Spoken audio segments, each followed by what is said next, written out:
ஏர் இந்தியாவோட Boeing 787 flight லண்டனுக்கு கிளம்பிட்டு இருந்துச்சு. அகமதாபாத்ல உள்ள சர்தார் வல்லபாய் பட்டேல் இன்டர்நேஷனல் ஏர்போர்ட்ல இருந்து விமானம் டேக் ஆஃப் ஆச்சு. டேக் ஆஃப் ஆகி கொஞ்ச நேரத்துக்குள்ளேயே மெகானி நகர் மெடிக்கல் ஹாஸ்பிட்டல் மேல விழுந்து விமானம் வெடிச்சு ஒரு பெரிய தீப்பந்தமே ஏற்பட்டுச்சு. அந்த விமானம் முழுக்கவே சாம்பலா மாறி போச்சு. யாருமே எதிர்பார்க்கல அந்த விமானத்துல இருந்து ஒரே ஒருத்தர் மட்டும் தப்பிப்பாருன்னு சொல்லிட்டு.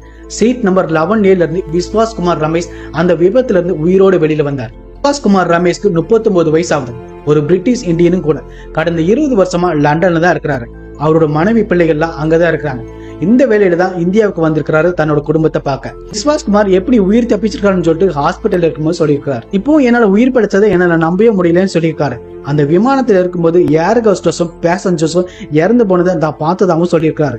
நான் விழுந்த இடம் வந்து ஹாஸ்டலோட தரைப்பகுதி தான் அப்படின்னு சொல்லியிருக்காரு. இந்த விமானம் 30 செகண்டுக்குள்ளேயே அந்த ஹாஸ்டல் மேல விழுந்து வெடிச்சப்போ என்னோட சீட் உடைஞ்சிருச்சு. அதை யூஸ் பண்ணி தான் நான் வெளியிலே வந்தேன்னு சொல்லியிருக்காரு. அதே நேரத்தில் நான் வெளியில குதிக்கிறதுக்கு முன்னாடி என்னோட இடது கையிலையும் தீ பிடிச்சிருச்சு. அதுக்கப்புறம் தான் நான் வெளியில குதிச்சேன்னு சொல்லியிருக்காரு. நான் அந்த 11A சீட்ல உட்கார்ந்துருந்தனால தான் என்னால தப்பிக்கவே முடிஞ்சது. சப்போஸ் வேற சீட்ல உட்கார்ந்துருந்தனால என்னால தப்பிக்கவே முடிஞ்சிருக்காது அப்படின்னு சொல்லியிருக்காரு.